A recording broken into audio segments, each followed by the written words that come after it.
Hi friends, ఈరోజైతే మా breakfast upma పునుగులు విత్ కోకోనట్ చట్నీ. పునుగులకి నేను నానబెట్టుకున్నాను పిండి. ఇక్కడైతే ఉప్మా ప్రిపేర్ చేస్తున్నాను. ఇక్కడ సగం పావు రవ్వ వేసుకున్నాను, కొంచెం జీలకర్ర వేసుకున్నాను. రవ్వని కొంచెము షాలో ఫ్రై చేసుకోవాలండి. ఇప్పుడు ఒక 2 టీ స్పూన్ల నెయ్యి వేశాను, కొంచెం ఆయిల్ వేశాను. ఉప్మా తాలింపుకి నెయ్యి ఆయిల్ కలిపి వేసుకొని ఉప్మా చేసుకుంటే చాలా టేస్టీగా ఉంటుంది.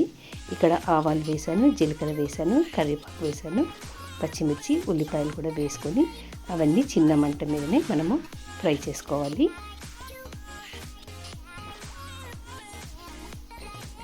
ఇప్పుడు కొంచెం శనగపప్పు వేసాను. ఇవన్నీ మంచిగా ఫ్రై అయినాక కొంచెము ఇంగువ వేసాను. ఇప్పుడు ఇవన్నీ ఫ్రై అయిపోయాక వాటర్ వేసుకున్నాను. సగం పావుకి 1.5 పావు వాటర్ వేసాను. తగినంత ఉప్పు కూడా వేసుకున్నాను. ఇప్పుడు ఉప్మా రవ్వ చిన్న మంట మీద మెల్లగా వేసుకొని కలుపుకుంటూ వేసుకోవాలి. ఇప్పుడు మూత పెట్టుకొని ఒక 2 నుంచి 3 నిమిషాల వరకు మగ్గించుకోవాలి. ఇక్కడ ఇంకొక బర్నర్ మీద నేను ఆయిల్ రెడీ చేసుకుంటున్నాను పునుగులు వేసుకోవడానికి. ఇక్కడైతే మనకు ఉప్మా అనేది రెడీ అయిపోయిందండి. ఇప్పుడు పునుగులు కూడా వేసేసుకుంటున్నాను. ఈ పునుగులు చిన్న మంట మీద మీడియం టు లో ఫ్లేమ్లో మనము కాల్చుకోవాలి, మంచి కలర్ వచ్చేదాకా.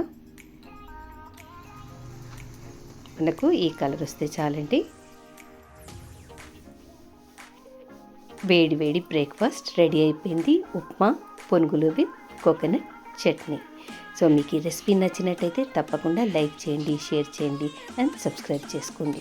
పక్కనే ఉన్న బెల్ ఐకాన్ని యాక్టివేట్ చేసుకోండి ఫర్ ద అప్డేట్స్.